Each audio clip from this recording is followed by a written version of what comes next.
Hola, ¿qué tal? Soy Paula Peralta, estudiante de Medicina de la Universidad de Cuenca, y el día de hoy abordaremos el tema sobre valoración radiológica del paciente en unidad de cuidados intensivos. Los objetivos de esta presentación: primero vamos a describir la unidad de cuidados intensivos y vamos a identificar las principales indicaciones para poder realizar los estudios de imagen en los pacientes críticos de UCI, con énfasis en la radiografía de tórax portátil. Como segundo objetivo vamos a evaluar la correcta colocación de los dispositivos médicos en UCI, como son los tubos endotraqueales, los catéteres venosos centrales y las sondas nasogástricas, mediante técnicas de imagen. Y por último vamos a reconocer los hallazgos radiológicos más frecuentes en unidad de cuidados intensivos, como son neumonía, atelectasias, derrame pleural, neumotórax y el edema pulmonar. Como una pequeña introducción, tenemos que la unidad de cuidados intensivos va a constituir una especialidad médica que está destinada sobre todo a tratar y atender a los pacientes que están críticamente enfermos y que requieren vigilancia continua, soporte vital avanzado y también el monitoreo permanente. Las unidades de cuidados intensivos también son encargadas de estabilizar y de tratar a las personas que tienen condiciones potencialmente mortales, como es la insuficiencia respiratoria, sepsis, cualquier tipo de shocks y las complicaciones postquirúrgicas graves. Y se menciona que en muchos hospitales la ocupación de camas dentro de esta área va a representar entre el 10 y el 20% del total. Entonces, dentro de este contexto tenemos que la radiografía, especialmente como ya les mencioné, la radiografía portátil de tórax, va a ser una de las herramientas diagnósticas más utilizadas dentro de esta área. Esto es debido a que tiene una muy buena disponibilidad debido a su rapidez y también a la utilidad de evaluación de pacientes críticamente enfermos. Y dentro de las indicaciones principales, sobre todo tenemos dos. La primera va a ser la verificación de la posición correcta de los dispositivos invasivos que son ocupados dentro de esta área, como son los tubos endotraqueales, los catéteres venosos centrales o las ondas nasogástricas. Y la segunda indicación importante dentro de la radiografía va a ser valorar las complicaciones pulmonares, como es la neumonía, el edema pulmonar, las atelectasias, los derrames pleurales y en algunas ocasiones también barotraumas. Entonces comenzamos con los dispositivos ocupados dentro de la unidad de cuidados intensivos, y dentro de esto vamos a ver cuatro tipos. Primero vamos a ver el tubo endotraqueal, el segundo los catéteres intravenosos, los marcapasos cardíacos y por último la sonda nasogástrica.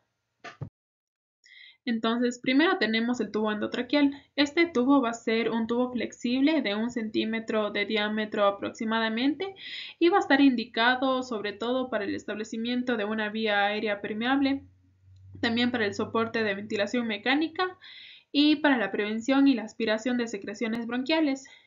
En una RX anteroposterior de tórax se puede observar una zona o un tubito así, por decirlo, radio-opaco, que va a tener un sentido vertical dentro de la tráquea. Y normalmente este debe estar o se debe observar más o menos 2 a 6 centímetros por encima de la carina. Y en cuanto al ancho, este debe ocupar más o menos la mitad o los 2/3 del ancho de la tráquea. Entonces, en esta imagen podemos observar el tubo endotraqueal. Este más o menos está colocado por encima de 2 centímetros de la carina y también vemos cómo ocupa más o menos o aproximadamente los 2/3 de la tráquea. Bien. Dentro de las complicaciones que se da por una mala colocación del tubo endotraqueal tenemos cuatro. Primero tenemos a las atelectasias. Estas atelectasias sobre todo se dan por una mala posición del tubo, es decir, cuando existe una colocación muy baja. Y esta colocación muy baja va a provocar que exista una selectividad por un solo pulmón. Y esta selectividad va a llevar a que se colapse el pulmón contrario, dando una atelectasia contralateralmente, y en el mismo lado de la selectividad existe una sobreventilación. Como otra complicación tenemos al neumomediastino o al neumotórax. Esto es debido a una presión excesiva que se da dentro del pulmón o también a barotraumas. Cualquiera de estas dos causas puede hacer que se escape el aire desde la vía aérea hacia el mediastino o hacia la cavidad pleural. Otra de las complicaciones tenemos la laceración traqueal, en la cual vamos a poder observar lo que es una lesión de la mucosa, también en algunas ocasiones ulceraciones y también puede llegar a dar lo que es una estenosis traqueal. Y por último, otra de las complicaciones por una mala colocación va a ser la aspiración, ya que esta mala colocación a veces va a facilitar la aspiración de contenido gástrico y en una RX de tórax se va a observar como infiltrados pulmonares.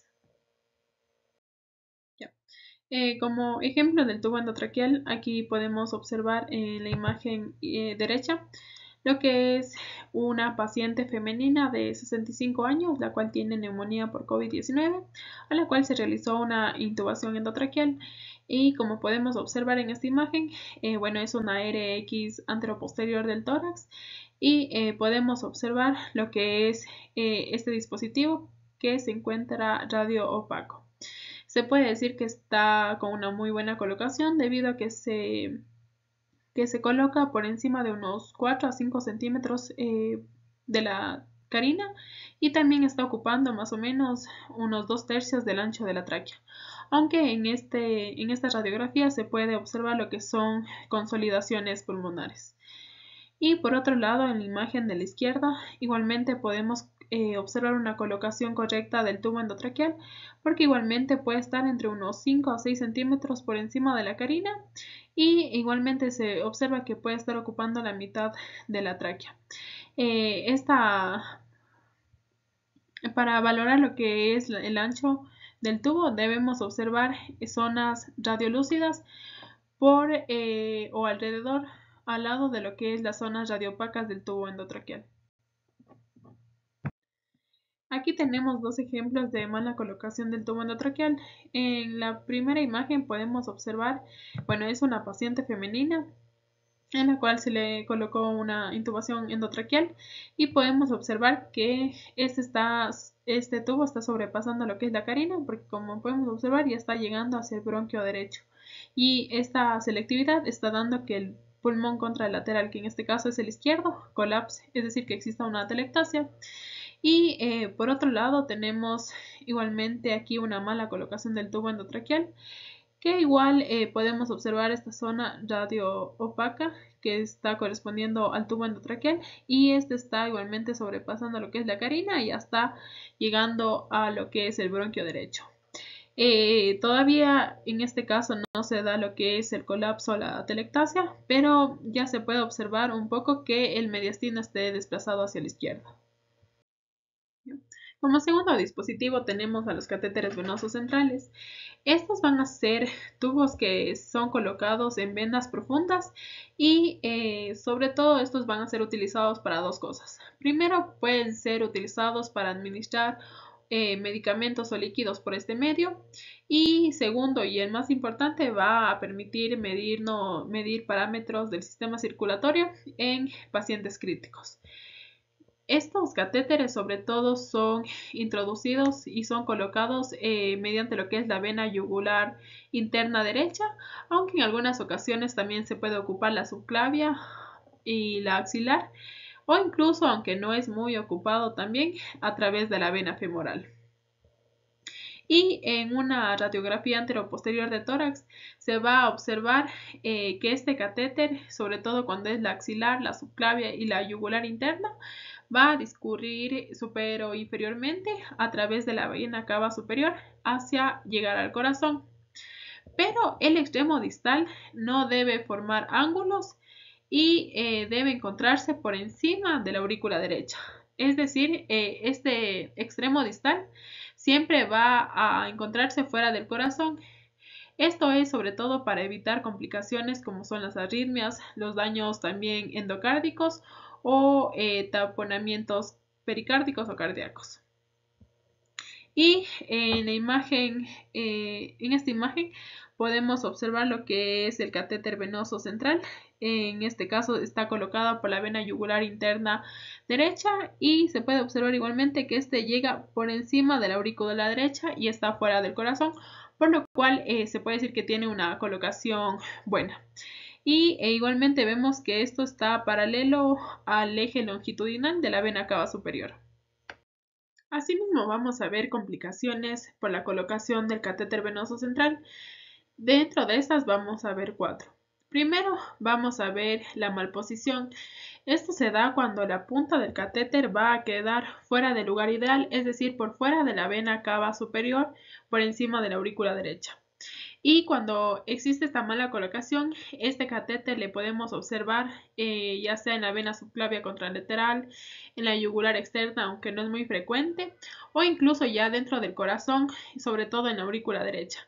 Y debemos tener mucho cuidado en esto porque nos puede dar un mal funcionamiento del catéter y, como ya les mencioné, puede dar lo que son arritmias cardíacas y también daños endocárdicos. Otra de las complicaciones que se puede observar va a ser el neumotórax. Esto va a ser debido a que la aguja puede perforar la parte del pulmón, sobre todo el vértice cuando se realiza con la vena subclavia, y va a permitir lo que es la entrada del aire desde el pulmón hacia el espacio pleural. Y en una radiografía se puede evidenciar como un colapso pulmonar, ya sea parcial o total, dependiendo del grado de perforación, obviamente. Como tercera complicación tenemos la perforación venosa. Esto se da cuando la aguja atraviesa en su totalidad la pared del vaso. Igualmente se ve sobre todo cuando se coloca el catéter mediante la vena subclavia y esto va a provocar una extravasación ya sea de líquido o de la sangre, y en una radiografía se puede observar como colecciones o zonas radiopacas dentro del mediastino o de la pleura. Y por último, otra de las complicaciones que se puede ver son los hematomas y las trombosis venosas. Cuando existe esta mala colocación, va a favorecer a que se formen coágulos dentro de la vena en la que se está colocando, y cuando existe esto ya se debe obligar a retirar el catéter. Entonces aquí tenemos dos ejemplos de los catéteres venosos centrales. En esta imagen de la derecha podemos observar que el catéter venoso central está siendo colocado mediante la vena yugular interna derecha y está siguiendo el trayecto anatómico de la vena cava superior, y se puede decir que este se encuentra bien colocado porque se encuentra por encima de la aurícula derecha y no se ve que sobrepase o que perfore lo que son las paredes de la vena cava superior. Y en el otro lado, en esta imagen, podemos igualmente observar el catéter venoso central, pero en este caso, como podemos observar, está siendo ingresado por la vena subclavia izquierda, llega hacia lo que es la vena cava superior, y esta flecha roja está señalando el extremo distal, que igualmente se encuentra bien colocado debido a que se encuentra en esta unión de la cava con la aurícula derecha. Ya. Igualmente aquí podemos observar dos imágenes de los catéteres venosos centrales. En esta primera imagen de la derecha podemos observar lo que ya vimos anteriormente, lo que es el tubo endotraqueal. Igualmente, como ya vimos, este se encuentra bien colocado debido a que está más o menos unos 2 centímetros por encima de la carina. Además, también podemos observar lo que son los cables de esterotomía y lo que vemos ahorita, lo que estamos viendo ahorita, lo que es el catéter venoso central. Este está siendo ingresado por lo que es la vena yugular interna derecha, pero está en una mal posición o mal colocado debido a que este no sigue lo que es la vena cava superior, sino que se está yendo sobre la subclavia derecha. Y en el otro lado de la imagen igualmente vemos lo que es el catéter venoso central, que igualmente está siendo ingresado por lo que es la vena yugular interna derecha, pero en este caso igualmente sigue el trayecto de lo que es la vena cava superior, pero el extremo distal, la punta final, no se encuentra en el lugar correcto, debido a que, como podemos observar, ya se encuentra más o menos a nivel de los diafragmas, y se podría decir que se encuentra ya dentro de la aurícula derecha. Y además de esto, vemos los cables de esterotomía también y algunas consolidaciones dentro del espacio aéreo. Siguiendo con los dispositivos dentro de los pacientes en UCI, tenemos el catéter de la arteria pulmonar. Este catéter también es denominado de Swan-Ganz y va a ser un catéter que es dirigido por flujo y va a contener una punta de balón que va a permitir un acceso rápido a la circulación venosa central, al corazón derecho y también a la arteria pulmonar. Este catéter de Swan-Ganz nos permite detectar una insuficiencia o una falla cardíaca y además es ocupado en pacientes con shock cardiogénico, sobre todo para monitorear lo que es la terapia y también los efectos de los medicamentos de esta enfermedad. Y además también este catéter nos permite medir simultáneamente la presión arterial pulmonar, la presión dentro de la aurícula derecha, la presión ventricular derecha y la presión capilar pulmonar enclavada, que estos en conjunto nos van a permitir dar una estimación indirecta de la presión dentro de la aurícula izquierda. Entonces, este catéter se va a insertar a través ya sea de la vena subclavia o de la vena yugular interna y la punta distal debe estar en la arteria pulmonar derecha o izquierda.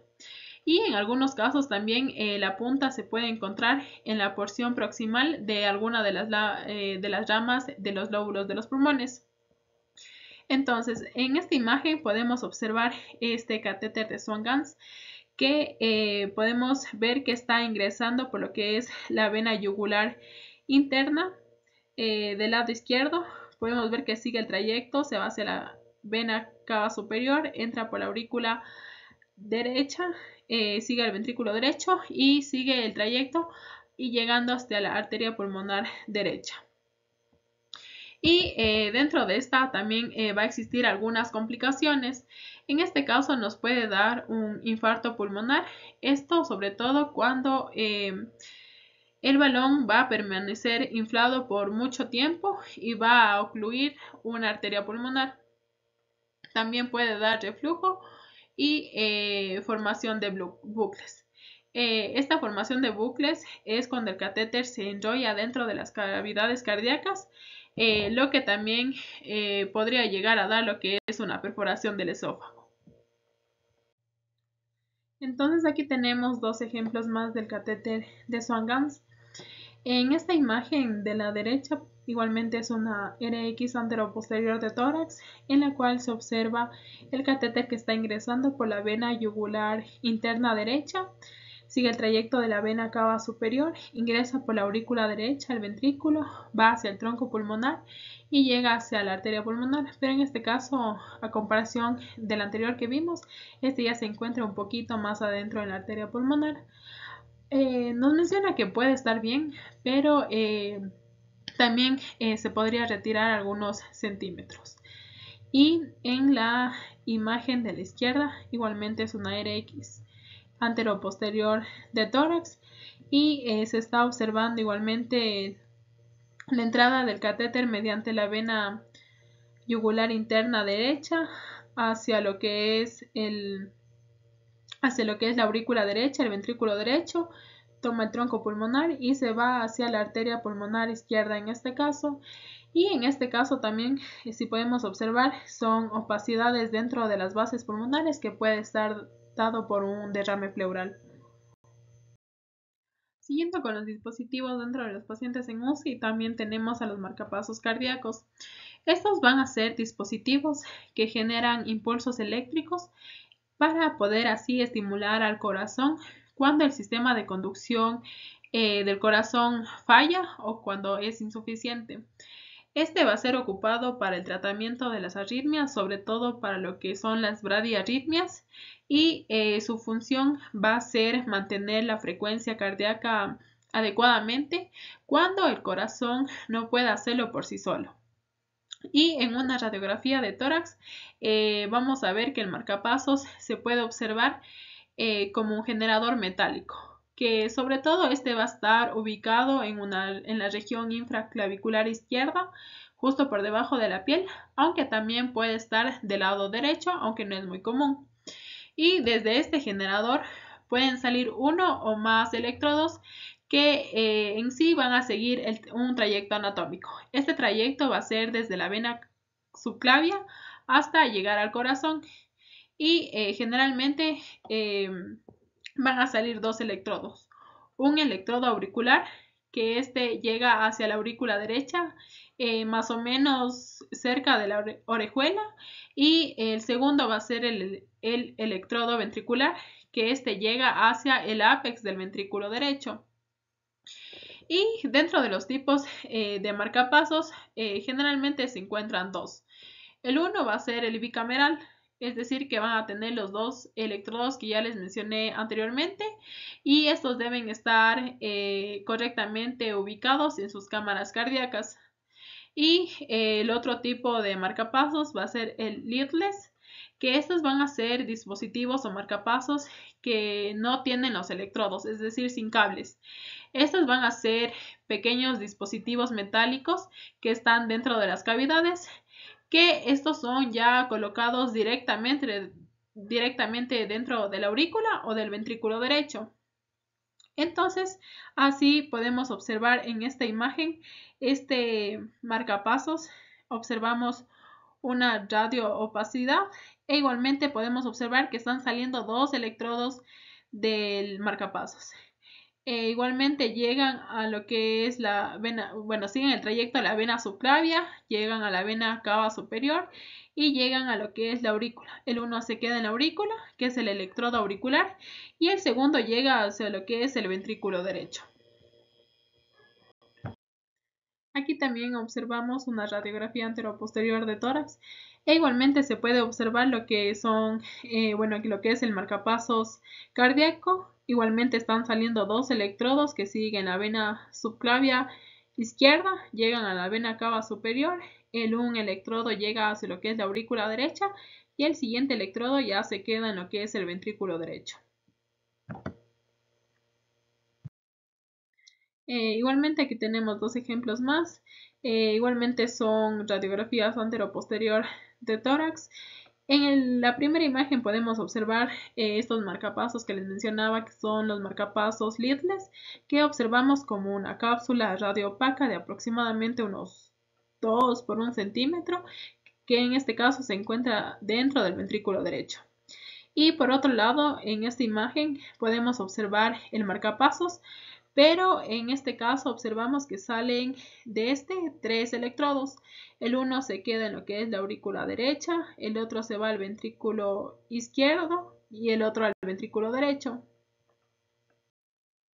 Igualmente aquí tenemos una radiografía anteroposterior de tórax, igualmente observamos los marcapasos, observamos los dos electrodos que se encuentran bien debido a que se encuentran en la aurícula derecha y en el ventrículo derecho, pero en este caso les quería mostrar lo que es una rotura de estos electrodos, aunque no se ve muy bien.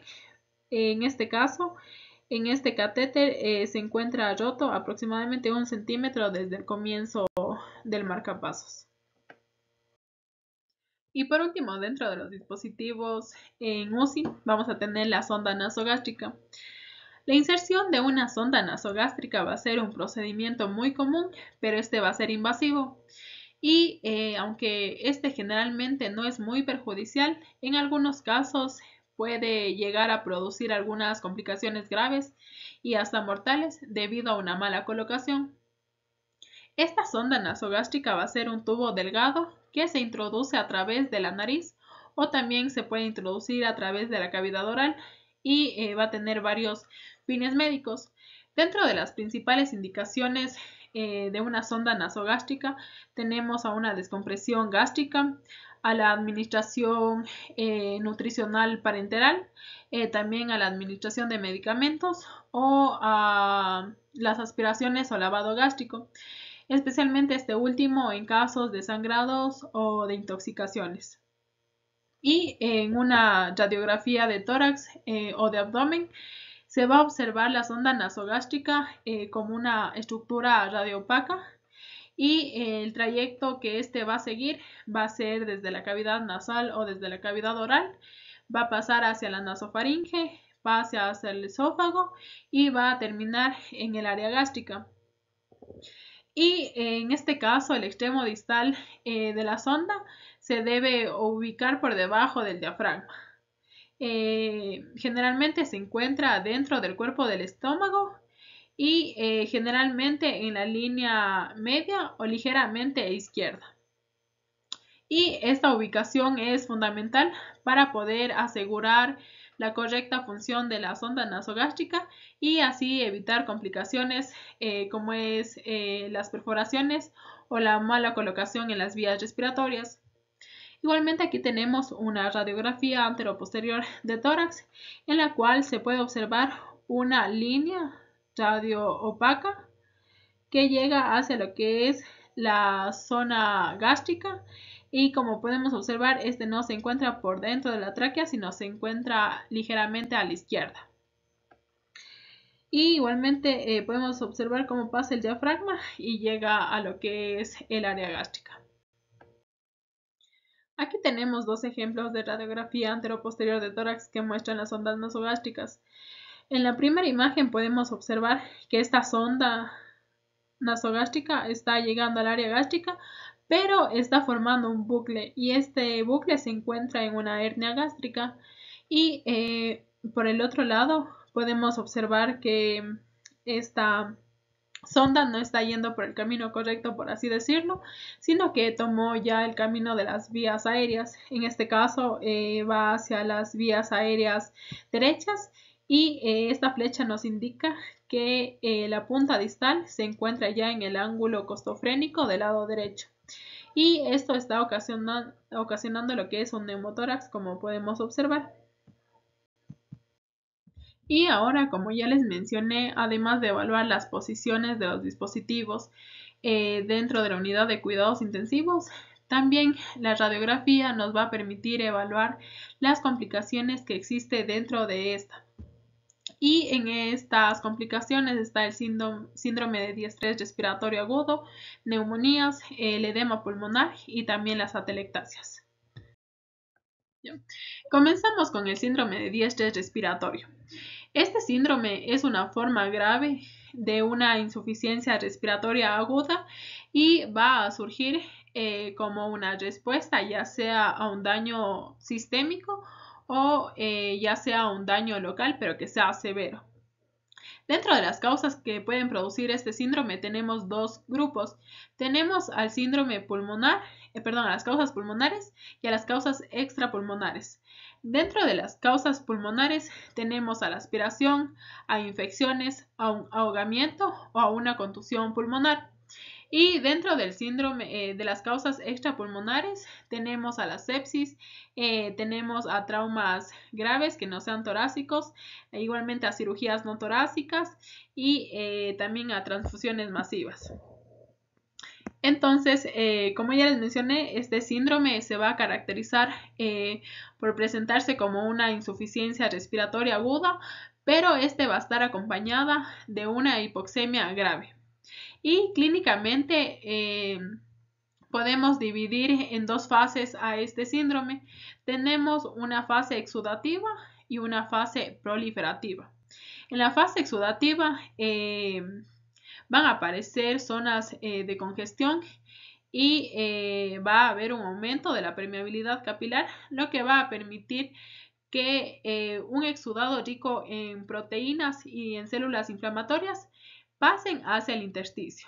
Y en la segunda fase, que es la fase proliferativa, que se van a iniciar mecanismos reparadores y como su nombre lo dice de esta fase, van a proliferar lo que son los fibroblastos, los neumocitos tipo 2 y también los depósitos de colágeno.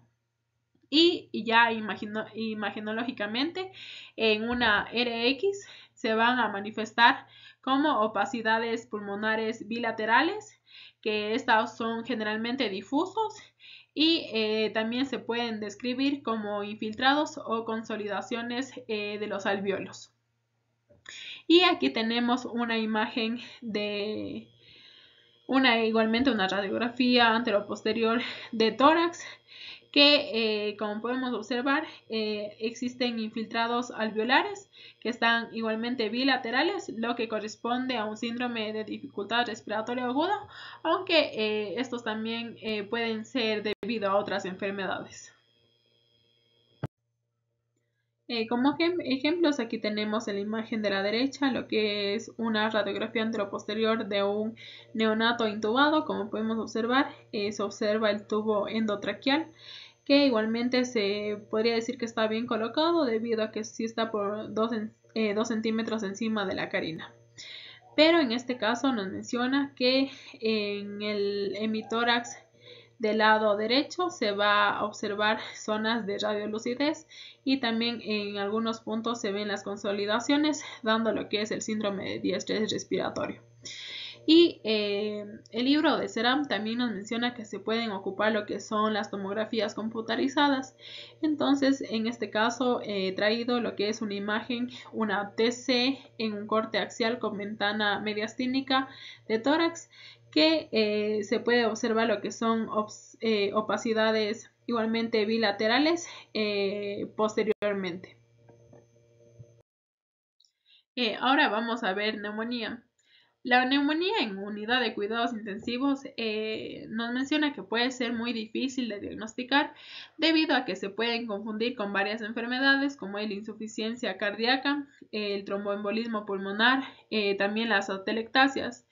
Y clínicamente nos menciona que la presencia de esputo con bacterias no siempre van a indicar neumonía, especialmente sobre todo en los pacientes que están intubados. Nos menciona también que los gérmenes más frecuentes que causan neumonía es el Staphylococcus, también los Haemophilus influenzae, la Klebsiella y las Pseudomonas aeruginosa, que estas últimas sobre todo van a producir neumonías graves que sean bilaterales. Y en cuanto a la radiografía, vamos a ver que se caracteriza por dos cosas. Uno va a ser que se puede encontrar infiltrados alveolares o también consolidaciones, que estas van a ser demostradas mediante áreas radiopacas que están mal definidas y que estas pueden ocupar ya sea un lóbulo, un segmento o el pulmón completo, dependiendo de la gravedad de la enfermedad. Y la segunda característica va a ser el broncograma aéreo. Dentro de esto se van a ver los bronquios que están radiolúcidos debido a que están llenos de aire, y estos bronquios radiolúcidos se van a encontrar dentro del parénquima que se encuentra consolidado.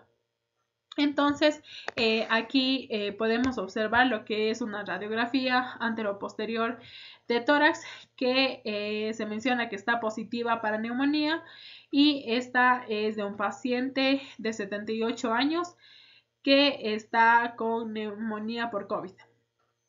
En este caso, se pueden observar lo que son estas radioopacidades que pertenecen a las consolidaciones dentro de los dos campos pulmonares. Aquí tenemos otra radiografía de tórax en el cual pertenece a un paciente de 55 años que igualmente tiene neumonía por COVID-19. En este caso podemos valorar tres cosas. Primero, podemos valorar el tubo endotraqueal que ya les expliqué, que igualmente se encuentra bien colocado porque está ocupando más o menos los 2/3 del ancho de la tráquea y también se encuentra aproximadamente 4 centímetros por encima de la carina. Además, también se observa este catéter venoso central que está siendo ingresado por la vena yugular interna del lado derecho. Y ya para la patología de neumonía, en los dos campos pulmonares podemos observar estas zonas radioopacas que nos muestran que es una neumonía. Como tercera complicación, vamos a ver el edema pulmonar. Este edema va a ser producido por la salida de líquido desde los capilares hacia el intersticio y también hacia los alvéolos. Y esto es debido a un aumento de la presión venosa pulmonar o también debido a una mayor permeabilidad capilar. Y dentro de los edemas pulmonares podemos clasificarlos en dos. Primero tenemos a los edemas cardiogénicos y no cardiogénicos. En cuanto a los cardiogénicos, a comparación del otro va a ser por un aumento de la presión venosa dentro del pulmón y esto es debido a un fallo del corazón. Y en la radiografía de tórax podemos observar lo que es una cardiomegalia. También va a haber una redistribución vascular hacia los lóbulos superiores. También se pueden encontrar lo que son las líneas B de Kerley, opacidades en alas de mariposa y también, y muy frecuentemente se pueden observar lo que son los derrames pleurales. Mientras que en el edema no cardiogénico, este va a ser producido debido a un aumento de la permeabilidad capilar. Y en cuanto a la radiografía, en este caso se va a encontrar lo que es un patrón alveolar difuso. En este caso no va a haber una cardiomegalia, tampoco va a haber la redistribución vascular. Y lo que sí van a ver lo que son los infiltrados, ya sea bilaterales, simétricos o asimétricos. Y en esta imagen podemos observar una radiografía de tórax antero o posterior en el cual se puede observar lo que son infiltrados periiliares que corresponden a lo que es un edema agudo de pulmón de tipo no cardiogénico. Por último tenemos las atelectasias. Las atelectasias va a ser una de las causas más comunes de infiltrado pulmonar en los pacientes que están dentro del área de cuidados intensivos. Y estas atelectasias van a ser producidas por una hipoventilación y generalmente van a aparecer después de los procedimientos como cirugías torácicas, de anestesias generales o cirugías abdominales altas o también por la colocación de los dispositivos dentro de esta área.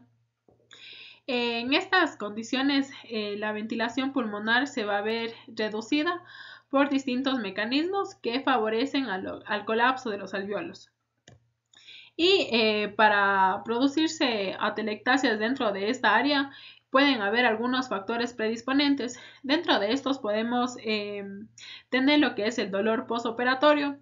Este dolor puede ser un factor que causa atelectasia debido a que limita la expansión pulmonar profunda.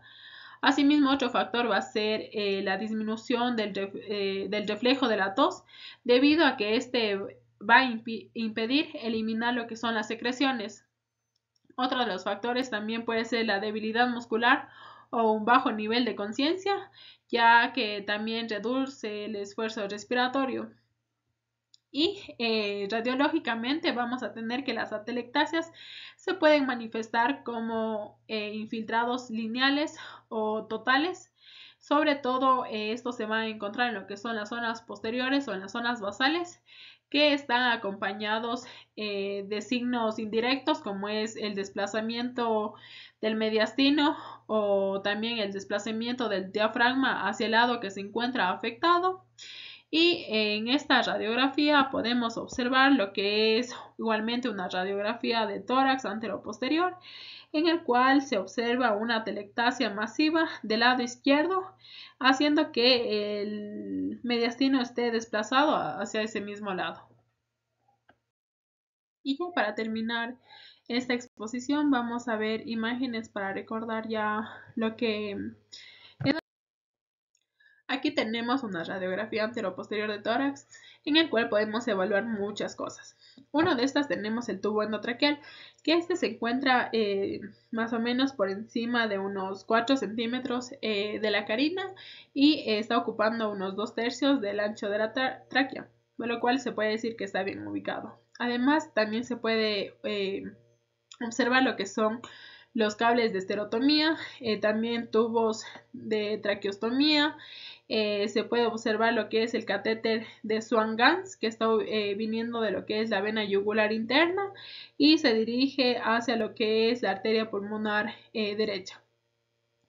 Otra de las cosas que podemos evaluar son las complicaciones, que en este caso se pueden observar lo que es un derrame bilateral, que en el lado derecho es de leve cuantía y en el lado izquierdo ya es de una moderada cuantía. Y también se pueden observar algunos cables para la monitorización cardíaca. Asimismo, en esta radiografía podemos observar el tubo endotraqueal, pero que en este caso, este tubo ya se está yendo hacia el bronquio derecho, por lo cual está habiendo una selectividad solo para el lado derecho, por lo cual está causando esta atelectasia completa en el lado izquierdo. En esta radiografía igualmente podemos observar el tubo endotraqueal. Este tubo endotraqueal igualmente está ocupando más o menos unos 2/3 del ancho de la tráquea, pero este justo está a nivel de la carina, por lo cual sería recomendado que se le alce unos 2 centímetros por encima de la carina. Además también podemos observar lo que es el catéter de Swan-Ganz, que en este caso podemos ver que está ingresando por la vena yugular interna derecha, sigue la vena cava superior, entra hacia la aurícula derecha, pero esta se enrolla en la misma aurícula derecha y la punta queda ya en el ventrículo derecho y no se dirige a las arterias pulmonares. Lo que es lo correcto. Y además también podemos observar lo que son opacidades bilaterales en los dos hemitórax. En este paciente podemos observar solo lo que son cables para la monitorización del corazón en el paciente, pero esta radiografía nos quiere mostrar lo que es una zona de radiolucidez extensa en el hemitórax derecho, que puede estar significando lo que es un neumotórax de atención, y además también podemos observar cómo el mediastino se encuentra desplazado hacia el lado izquierdo. Y por último, en esta diapositiva, esta radiografía anteroposterior nos permite evaluar lo que es el tubo endotraqueal, que este se encuentra aproximadamente unos 4 centímetros por encima de la carina. También está ocupando la mitad de lo que es la tráquea, entonces podemos decir que se encuentra bien colocado. Asimismo, podemos observar lo que es el catéter venoso central a través de lo que es la vena yugular interna. Y también, sobre todo, este nos permite evaluar lo que son estas zonas radiopacas que corresponden a una condensación, a una consolidación, perdón, que está significando un neumotórax. Asimismo, en esta TC con corte axial en una ventana pulmonar podemos observar estas radioopacidades que están ocupando desde la parte posterior hacia la parte media de los campos pulmonares y es bilateral. Y eso sería todo. Muchas gracias por su atención.